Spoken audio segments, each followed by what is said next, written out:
welcome. This is the NJASL swap meet. We are having tonight's topic is summer reading idea exchange. So folks are invited to share their ideas, and swap meets are really a chance for folks to bring information, get information, share some different ideas. If you haven't yet, you are absolutely welcome to pick one of the blank slides in the slide set.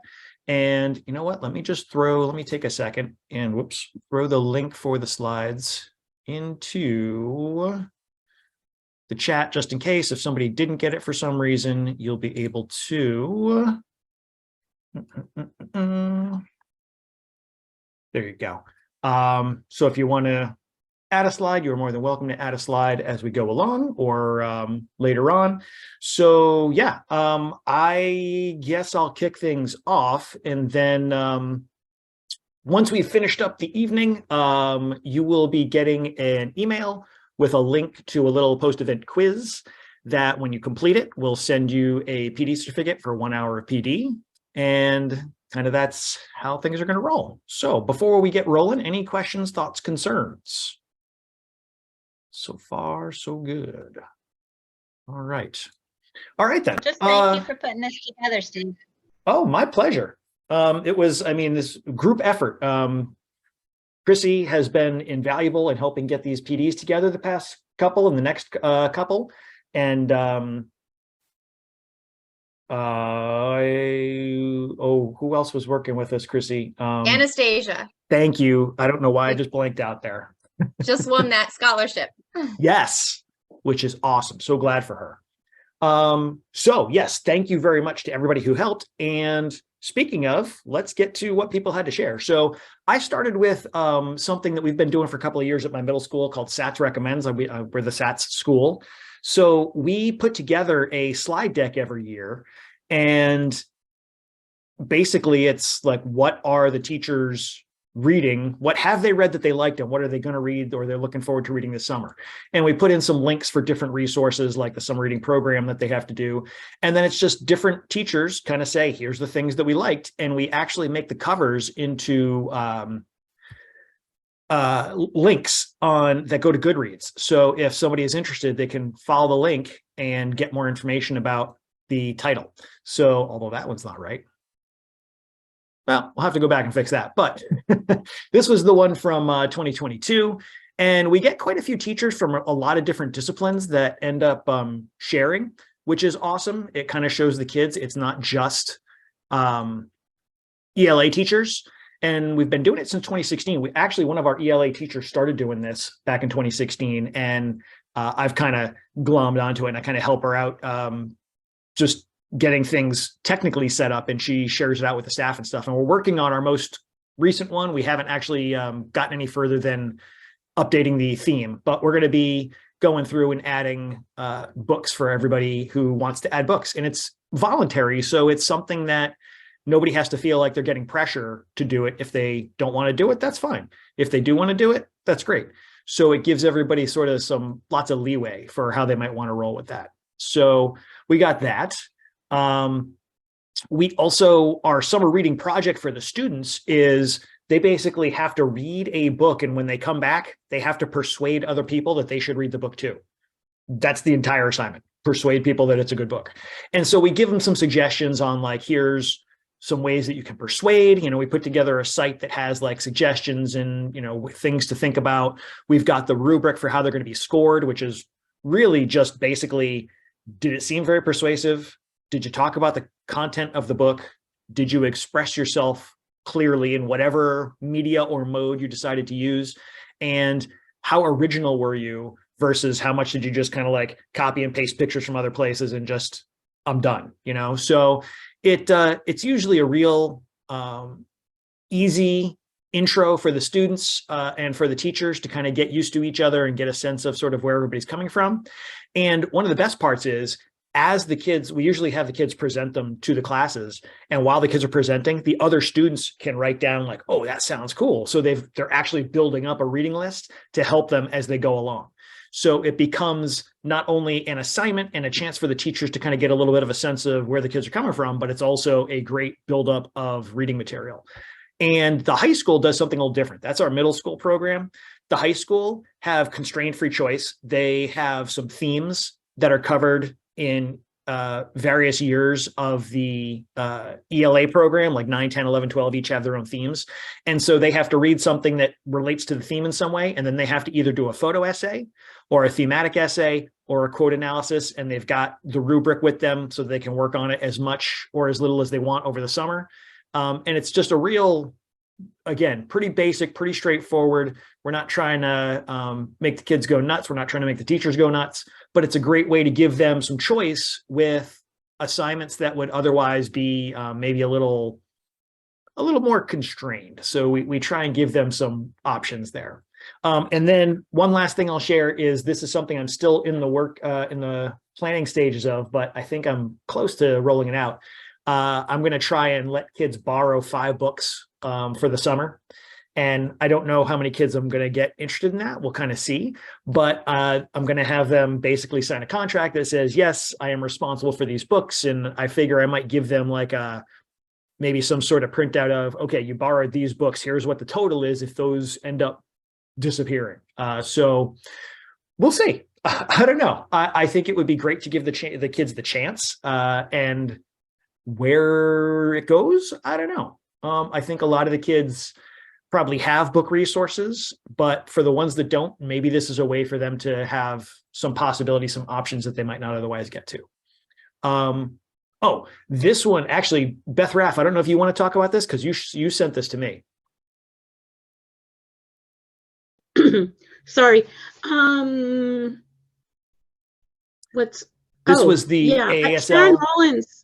Sharon Rollins sent it. Gotcha. And it's a great little, pamphlet by group. I think K2 and 3-5 and 6-8. So it's just an easy thing to have available, especially share with teachers if they want to give it out. Yeah, it's a good thing. Yeah, they got a nice little set of reading lists. So yes. That's from ASL. It's actually from the Association for Library Services to Children, which is why it's topping out at 8. But maybe there's some titles in there that people weren't looking for, didn't know they needed. So there's another tool or resource. And all right, Beth Raff, speaking of, you're up. I know many of you probably do this, but I love my public librarian, and she comes in to do STEM activities all year with the kids, so they all know her. And in June, she comes in to promote the summer reading program.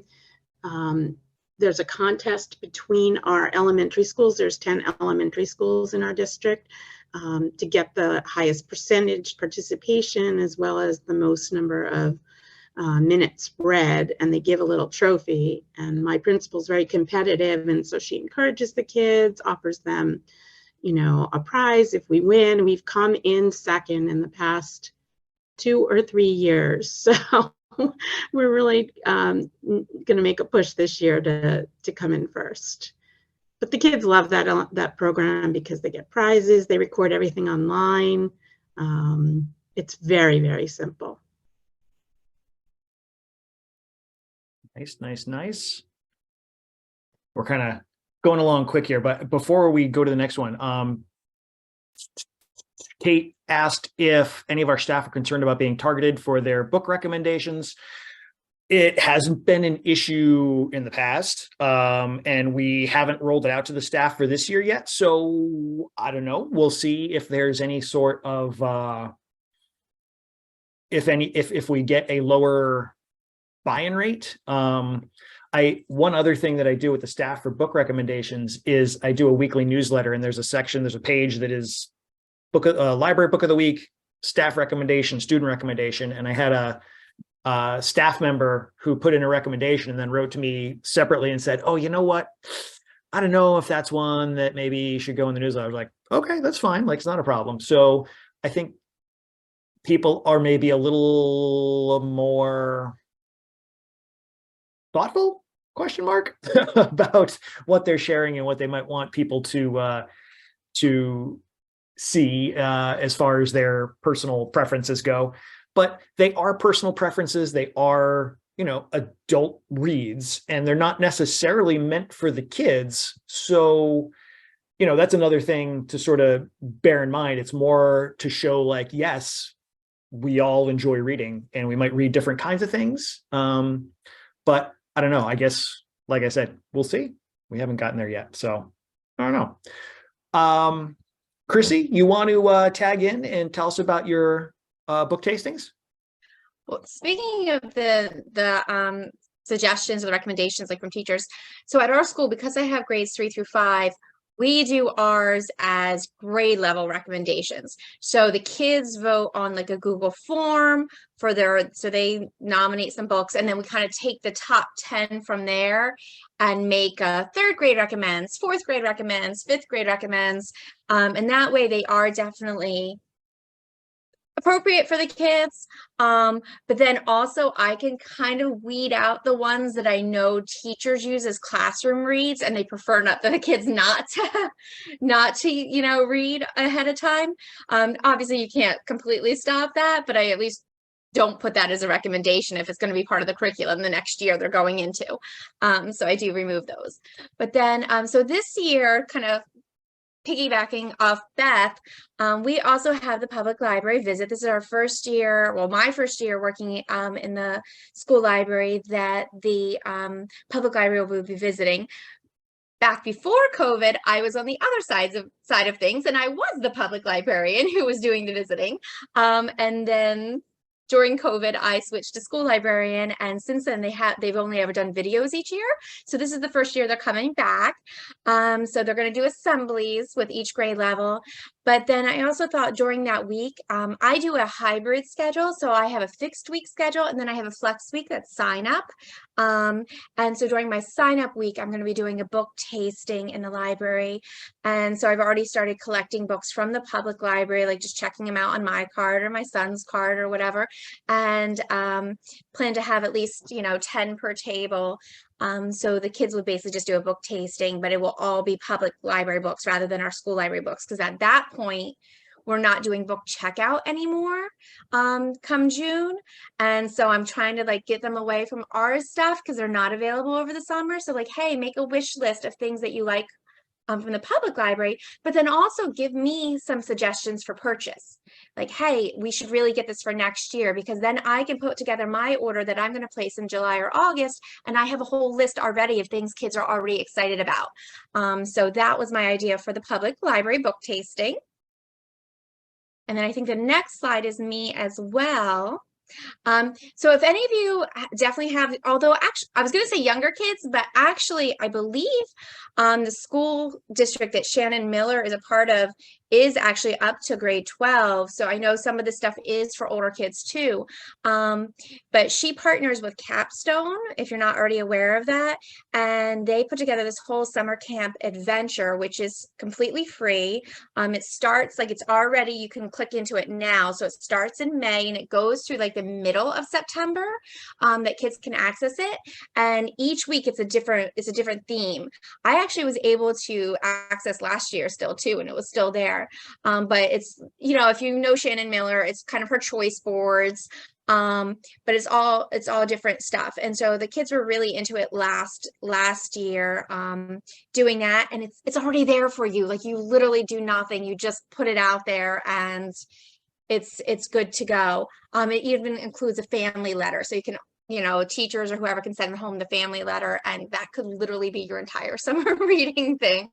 And they're reading ebooks from Capstone on there that they make free during the summer. And then my next one was, so in our school district, it's a little bit different. I wish we had more buy-in from admin or from the principal. Years ago when I worked at the public library, it was the school district had the summer reading list, and kids had to read a certain number of books off the list. And it just created a lot of issues with the public library, but also with just fighting for books, because they would give a list of a certain number of books and there's only so many, when you're talking 600 kids, 1,200 if you're putting the two 3 to 5 schools together, all vying for the same 10 books. It was a nightmare at the public library. Like we were just constantly putting books on hold. And then because they used to require the kids to bring the one book to school with them in the fall, people wouldn't return them. They'd keep them all summer long and wouldn't return them because they needed the book. And it was like, stop doing it. So once I joined the district and was able to kind of give the input from both sides, they stopped that. But now they've gone off with nothing. They literally do nothing. And it's like, there's no summer reading. There's no like excitement about anything. Like, you know, I don't know, like, oh, read this many books and you'll slime the principal or something. Like, no, none of that. So last year I just created these summer reading slides, which are a variety of things, including the capstone. If you just want to click slideshow or whatever, however you want to see it, just scroll through. But everything on here is like clickable, even like the down at the little pictures, everything's clickable. So it's using our ebooks, it's going to different like websites, getting the Mac and Via app if they're traveling. So each one is a different thing. We have a virtual makerspace they can go to on there, our databases. On the one I link to kids, I make it a web page and I have them all bookmark it when they come for the summer reading lesson. So they all bookmark it and it's already there. So on that one that I make a web page, that has the login for the databases too, because they'll never remember them. Obviously for one I'm sharing, I didn't include that. But then these are just like other resources, obviously a link to the public library and all their stuff. And then just a reminder of our Little Free Library. Like that's one of the lessons I have coming up, is all about Little Free Libraries. So that's just lots of stuff for them to click through and find stuff. Like if anyone's like, I don't have anything to look at or whatever, it's like you got tons here. Like it's probably almost too much for some people, but it's basically like, hey, I felt like the school district was doing nothing, so let me just, hey, you can do anything you want here. I love that it's even got like drawing options and stuff. It's fun. They just love that you can, yeah, like anything you click on, it takes you to something. And so they like that. And then I have like YouTube videos I made for when I worked at the public library, and they love that. This virtual makerspace, the little keyboard down there, oh my god, they love the music. There's like a frequencies thing on there if you've never played the music Chrome Music Lab. This frequencies thing, which is that there, it's crazy because there's frequencies that kids can hear but adults can't, and the kids love to play the really high ones that I can't hear at all, and then other kids are grabbing their ears and screaming. But they love to test how old the teachers are based off of their frequency and what they can hear. But anyway, so that's all pretty much what I do. Nothing has been mentioned this year for anything, so I probably would just do the same thing and just update it with new capstone stuff and new public library stuff. I'm going to backtrack for 1 second because you had a link for your bookmarks here, and I wanted to. Oh, that was just something I found online that I plan on using at the book tasting. So like when I do a book tasting, I decorate the library also. I usually do a book tasting in, I do a thankful feast. So I do like a thankful for books thing. And so we do that around Thanksgiving. And then, and that's like the new books that have come in that year, you know, for the school year. And then this one is just, yeah, all just summer reading to make their list for the public library. So it'll all just be decorated all summery and that's awesome. That's that. Thank you very much. Those are great. Let's see. Amy, I don't think Amy's here. Oh, I see. Sorry. Just trying to catch up on comments here.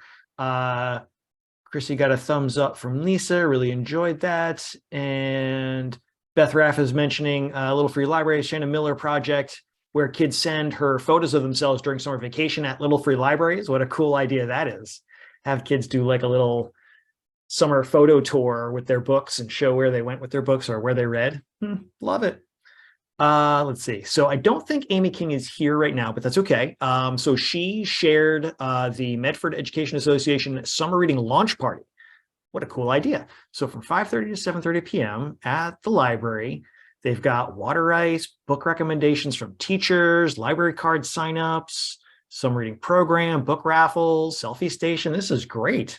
So the Teachers Association uses fast funds from NJEA to create a summer reading launch party in partnership with Pinelands Library, the local public. We raffle off books, love it. Have a selfie station, a yoga story walk, have a free cone of water ice, nice. Our association encourages participation in our public library summer program, as well as our district program. Last year, we had over 100 new library card signups and over 300 families attend.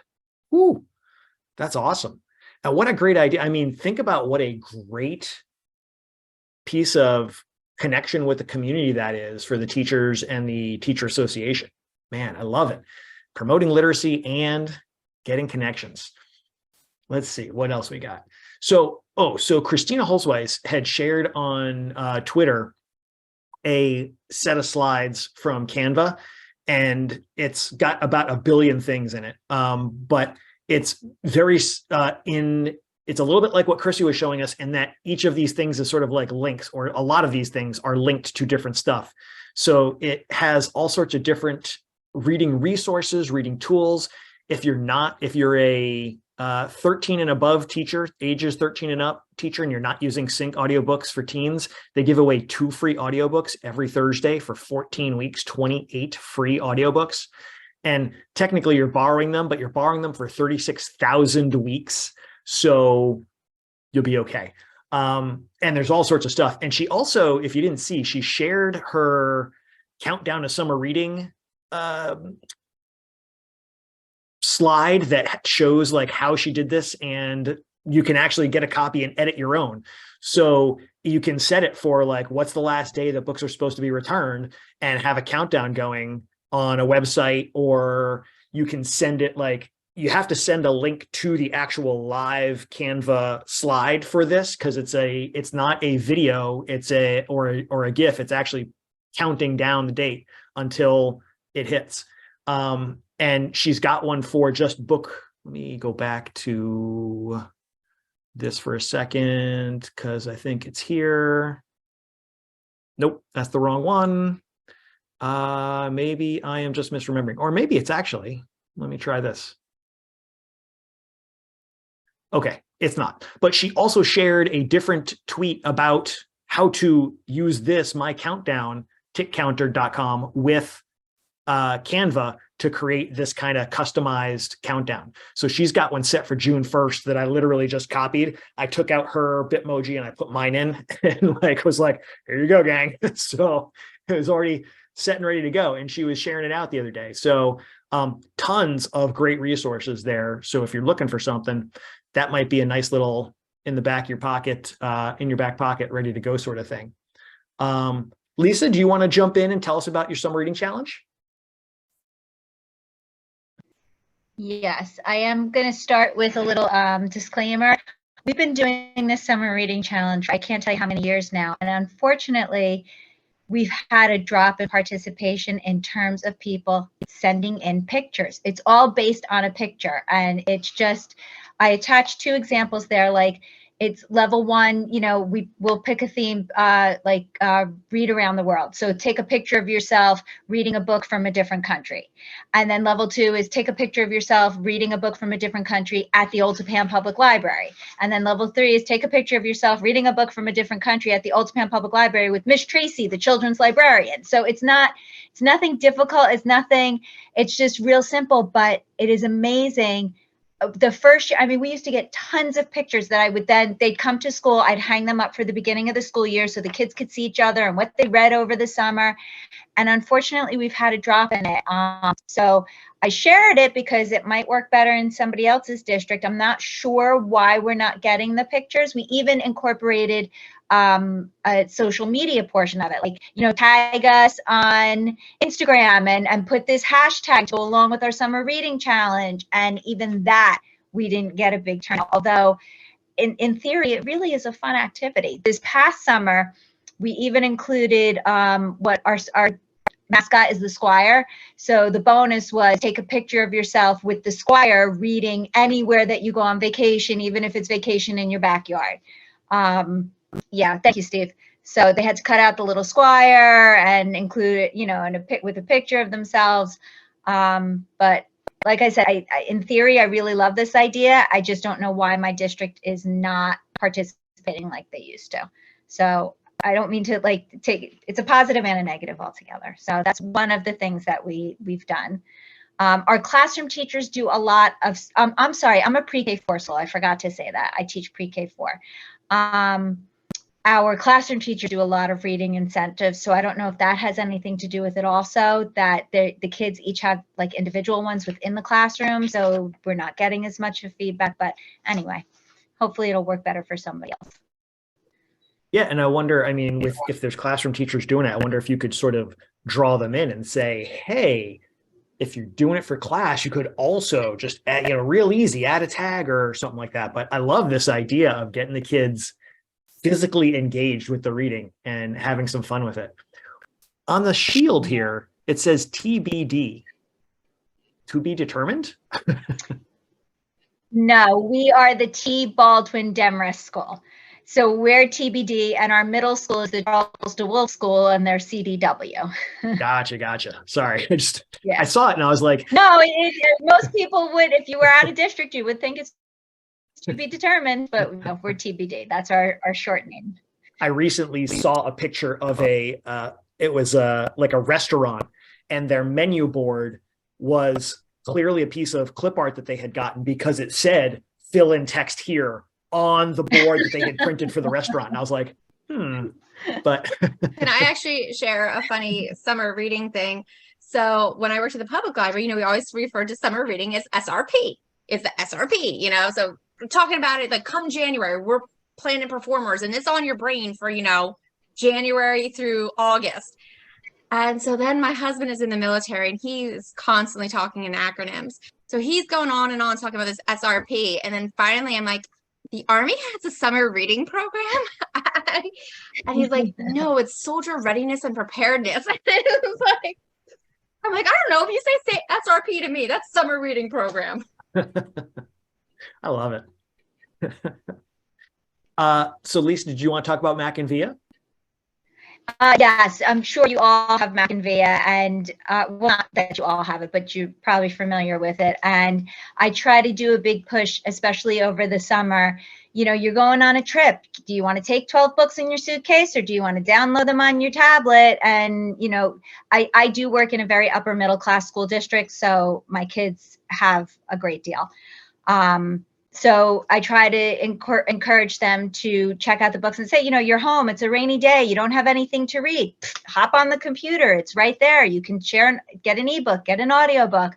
So I do a big push. And at the end of the year, when we stop regular checkout, I have the kids go on and start more consciously checking out books through Mac and Via, the ebooks and the audiobooks, to try and carry them over into the summer. I'm curious.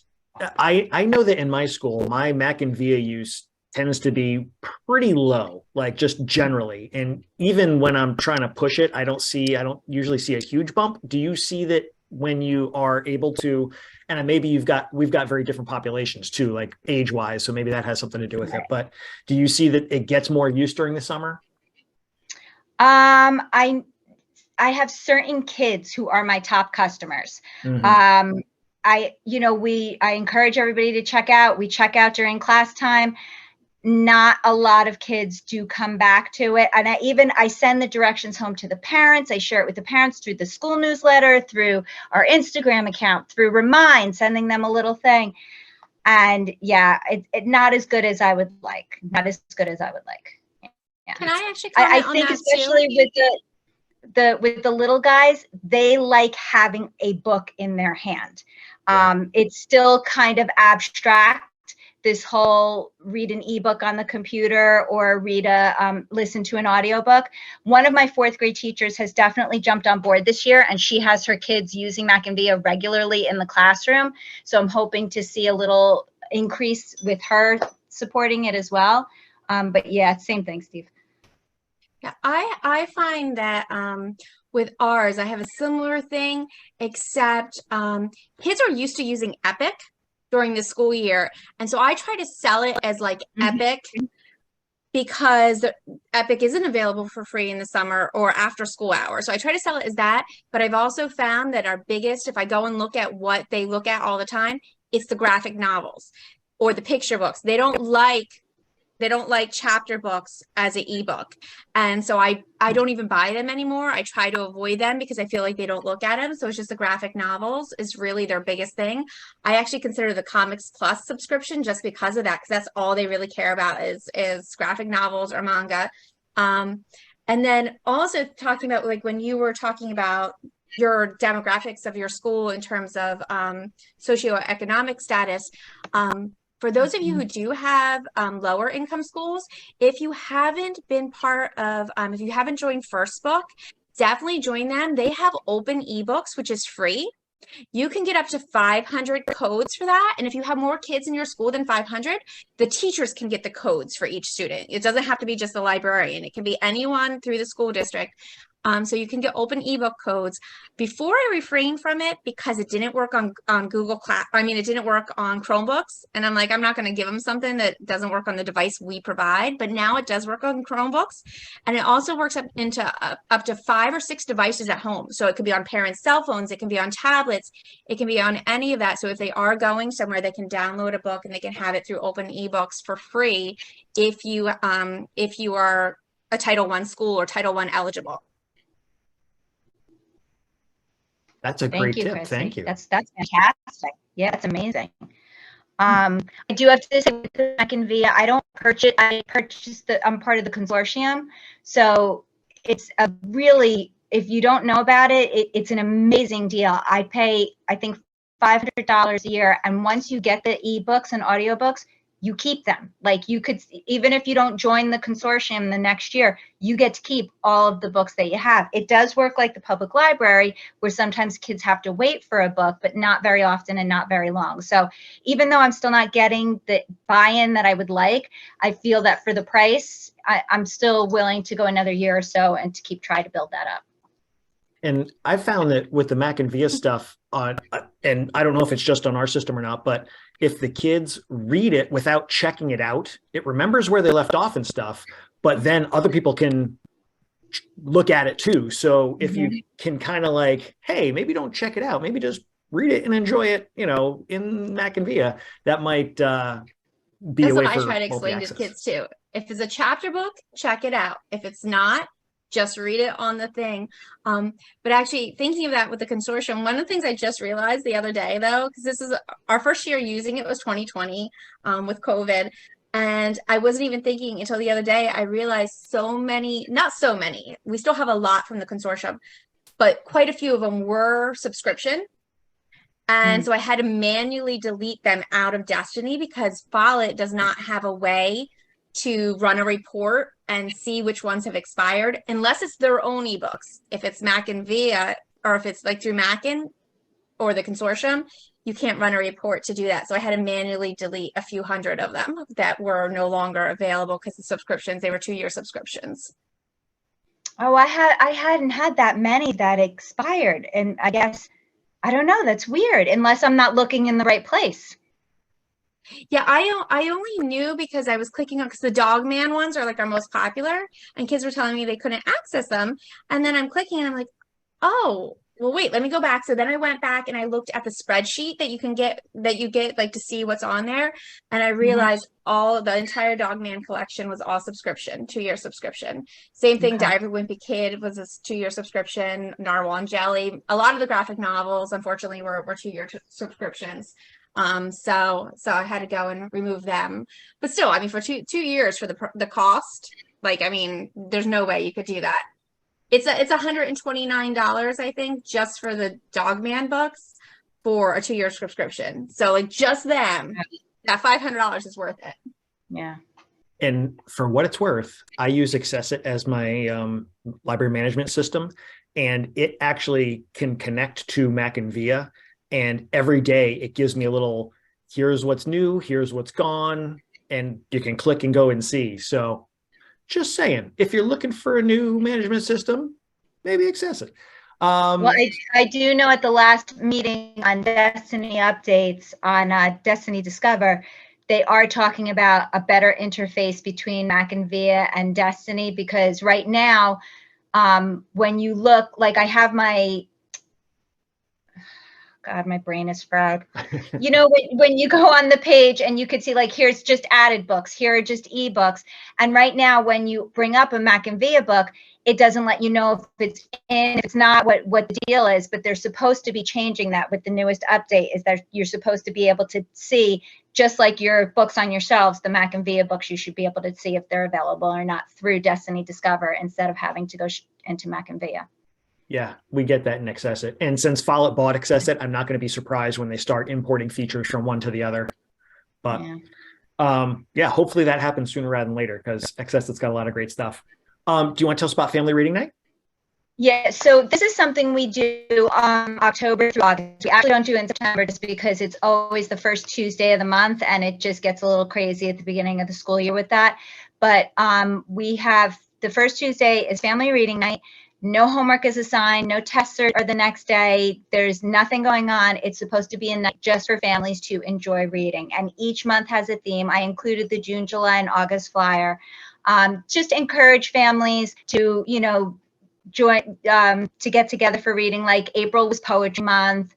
May was Get Caught Reading Month. We had like a little Padlet attached to it where we asked families to take pictures of themselves in their family reading spot or them reading together. Again, we didn't get a big turnout, but it was, you know, we threw the idea out there. And then we just encourage them to continue this over the summer and make that first Tuesday of the month a special reading night for their family. That's awesome. I love that the school is on board with, we're not going to do test homework. We're just going to have this as a reading night. That's great. Yeah.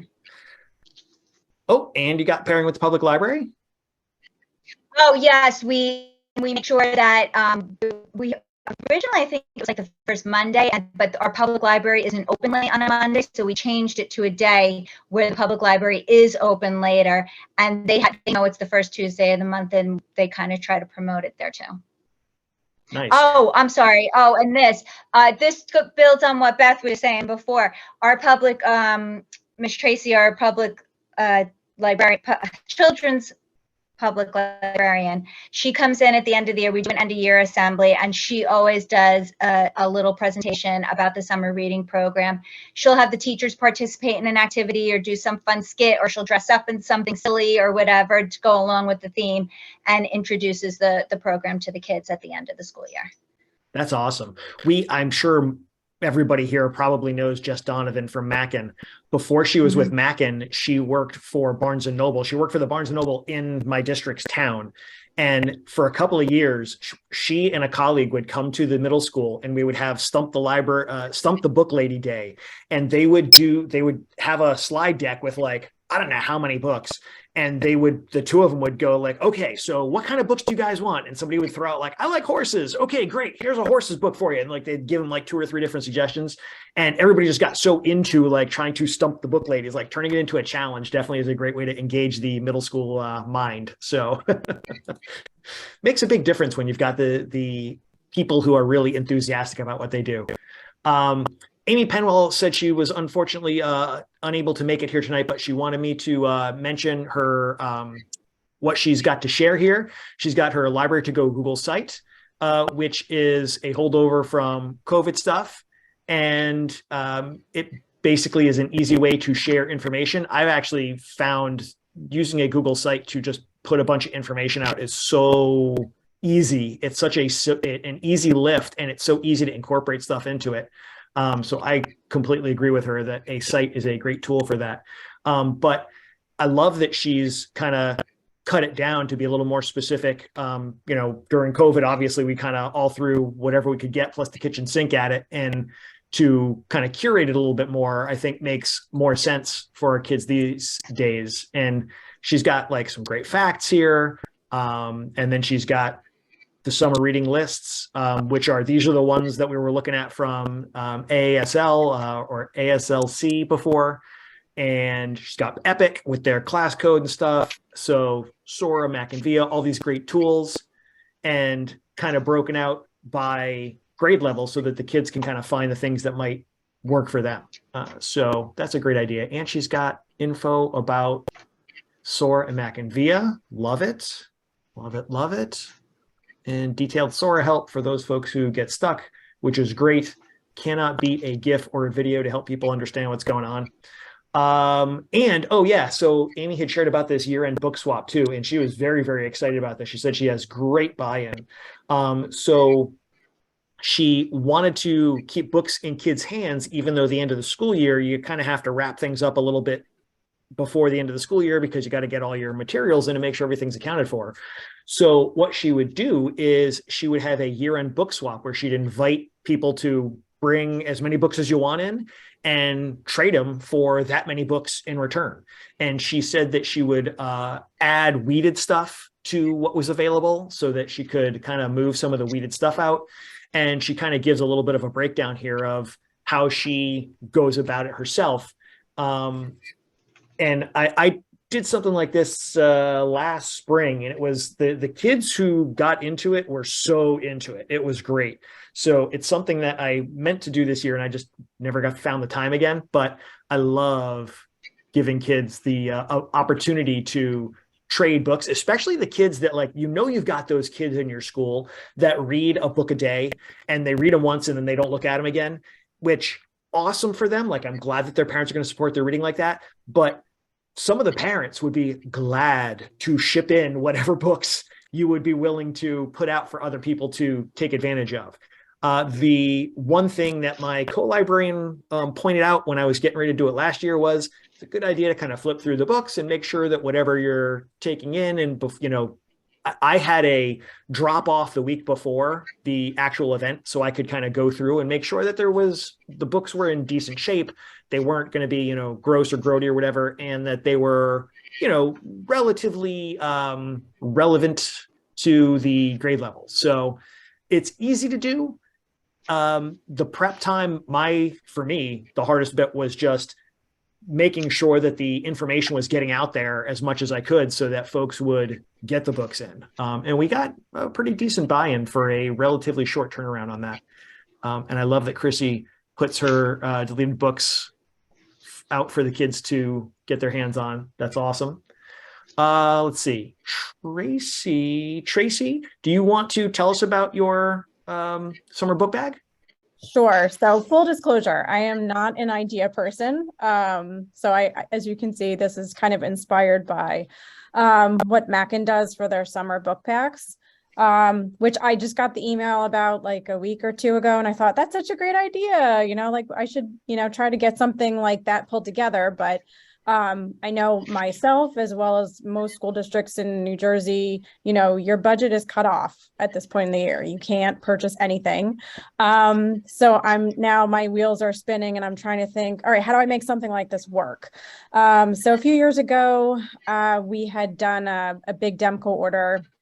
I purchased these reusable bags from them because we did like a book fair at my high school. I still have, I want to say like 20 left. So I thought, okay, I've got those, reusable bags I can do from Demco. And the other thing that kind of just came to me the other day was if anybody, which we all do, if we all live in New Jersey, has these hanging around, these reusable grocery bags, and every time you go and do like a curbside pickup, you get them. And like the ones I have, I went to Wegmans over the weekend and didn't have time to actually do the grocery shopping, but I got the bags anyway. It doesn't have their name on them, so they're in perfectly good condition. And I have probably 50 of them just from other stores and other things that I've done. And I'm trying to think of ways to repurpose them. So if you don't happen to have, bags printed, special bags printed from Demco, I don't see the problem with using, a good reusable grocery bag that's in good condition, that's, only brought your strawberries home from the store. So, obviously I'm starting off with that reusable bag. I'm buying a few bookmarks, doing like I went on to Amazon and I have some money in my student activities account where I can buy these reading journals for the kids. I'm in a high school, and you would think the high school kids would be more digital in terms of reading. Hands down, they want physical books. So I'm going to also include directions on how to make a Goodreads account if they don't already have one. But I'm also allowing them to take out up to 10 books from our collection and do a summer loan. It was very popular a few summers ago before COVID. And then, you know, obviously COVID kind of killed that idea for a few years. But I've had some students that are now, you know, juniors who kind of remember it from older siblings saying, hey, are you going to, you know, let us take out stuff over the summer? So I am going to allow them to take out up to 10. And just because I have some like really voracious readers and, you know, we have those kids who go through graphic novels like they're water. I kind of want to give them the opportunity to take as many of them home as they can. I am also planning on having 2 in-house summer days where they could come and drop off what they took out before the summer break starts and get a new set if they want. That's kind of still pending. It's still pending approval by my principal, but he was really on board with the idea. So, and that's Well, just, that's one of the bags. That's the bag that I have, but they have a lot of other different, you know, cute sayings, cute colors. So, you know, if you wanted to get something that matches your school better, obviously that's a good idea too. But that's just, you know, kind of what we bought at the time. That's awesome. I love that. I actually had wanted been- to say, I'm sorry, Steve. No, go, Chrissy. I actually just got similar bags from Demco, same thing, as part of our ed data order for next year. I don't know if you guys use the ed data. They're like $1 through there instead of their price online. So it was like $1.19. I got the I Love Books one for like $1.19 each. So I got one for every classroom, so nobody can be like, oh, we don't have a collection bin for our books in the classroom.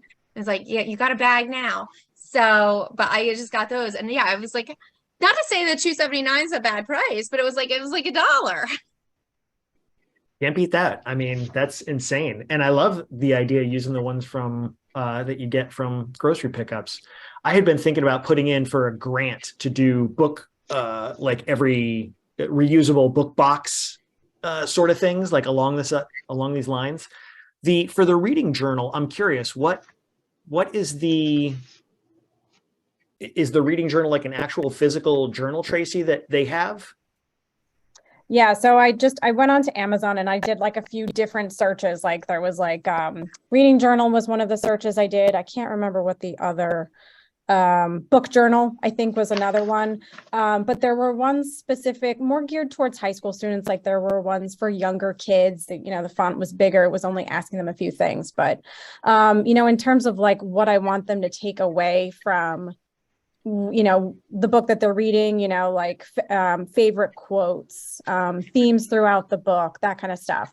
You know, it kind of, you know, it asked them some other questions about like, you know, where you thought the story was, you know, most impactful to you, you know, that kind of stuff. So it really personalized the books more so than just like, Hey, what's up?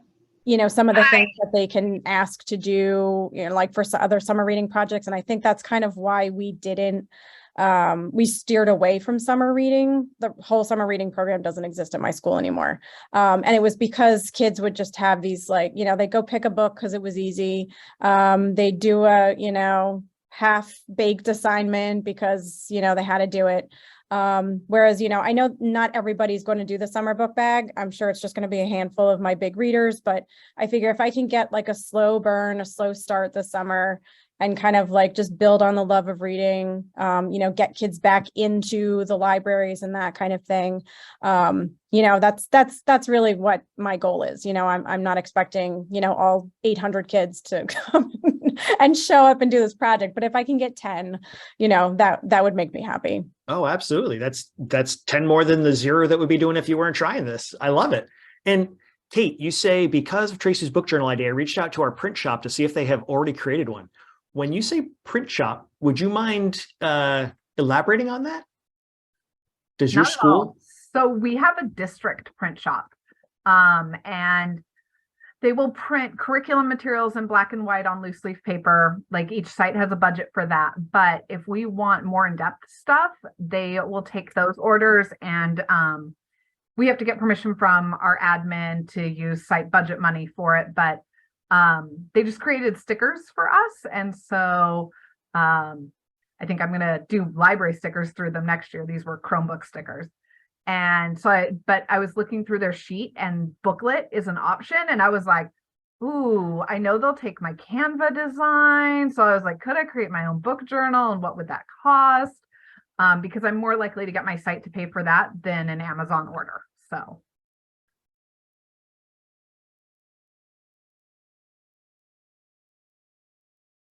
Sorry, I'm muted and I'm talking. That's awesome, Kate. I wish my school had something like that. Boy, that's outstanding. It's actually got me wondering, like, if you were only going to do a small journal, you could probably like run copies. If it was going to be a small scale project, you could probably just run copies on your photocopier, like if you made your own pages. But I love the idea of having like an actual bound booklet. Phyllis asks, does anyone have to put together a list of themed books for their school's summer reading program assignment? Which is a great question. I will say that I do not have to. Our high school librarian doesn't have to, but he has for the past couple of years, grouped around the themes for each of the high school grade levels. But it's still very open. I don't know, does anybody have other themed lists that they have put together?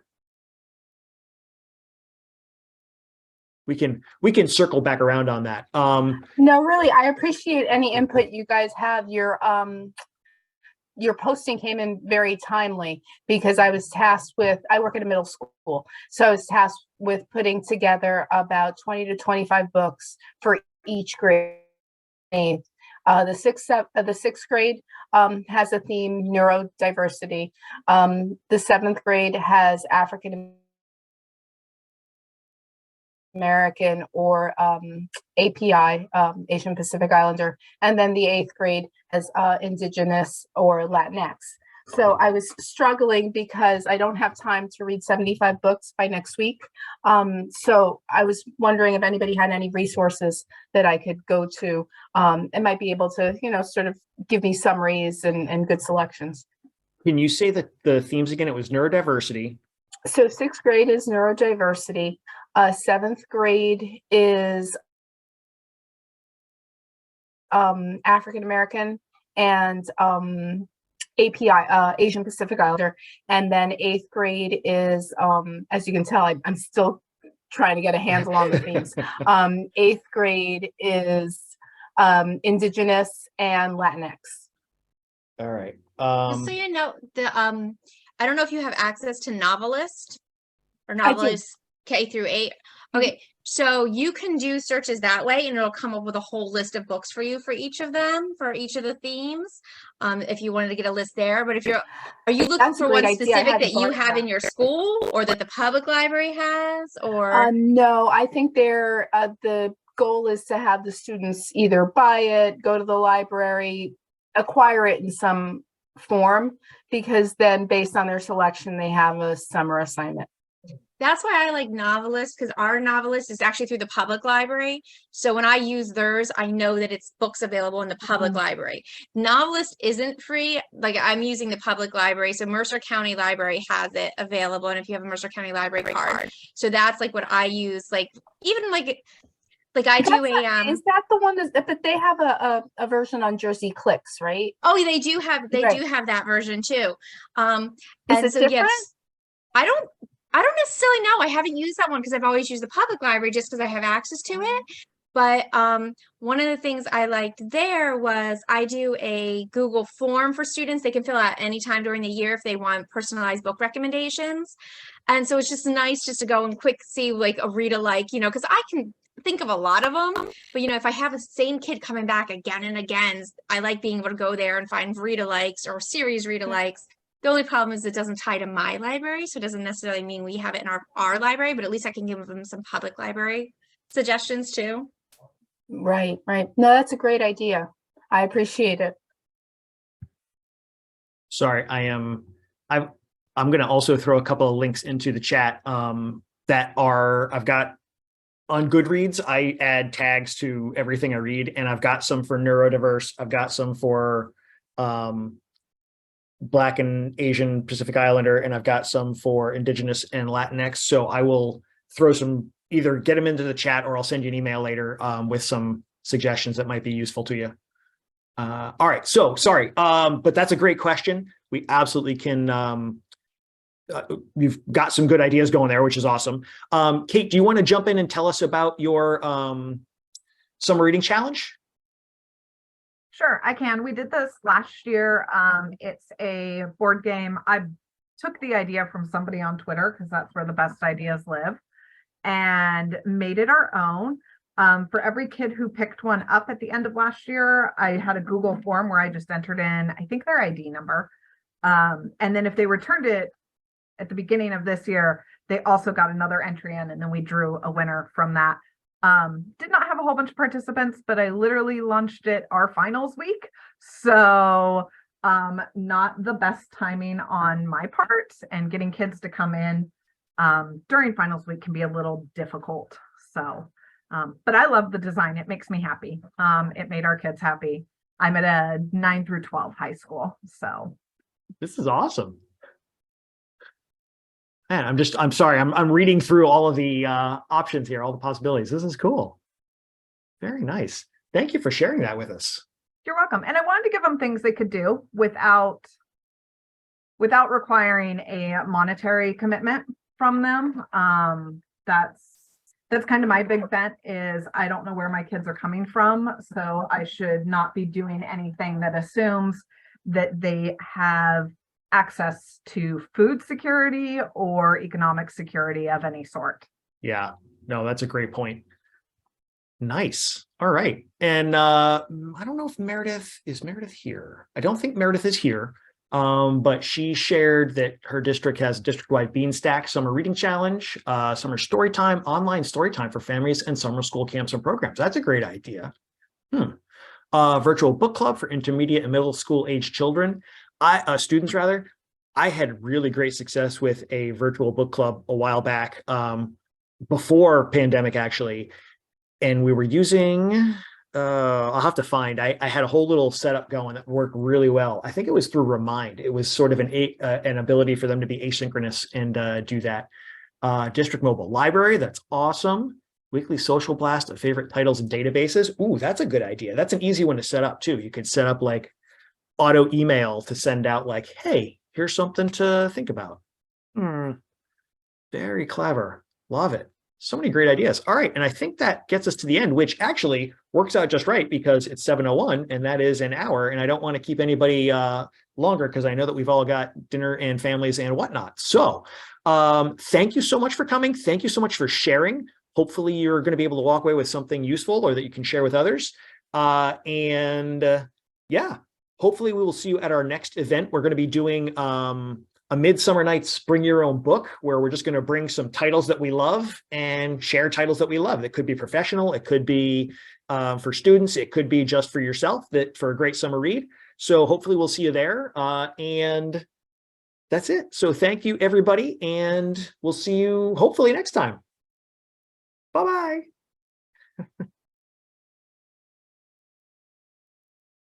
We'll stop that. And we'll end this.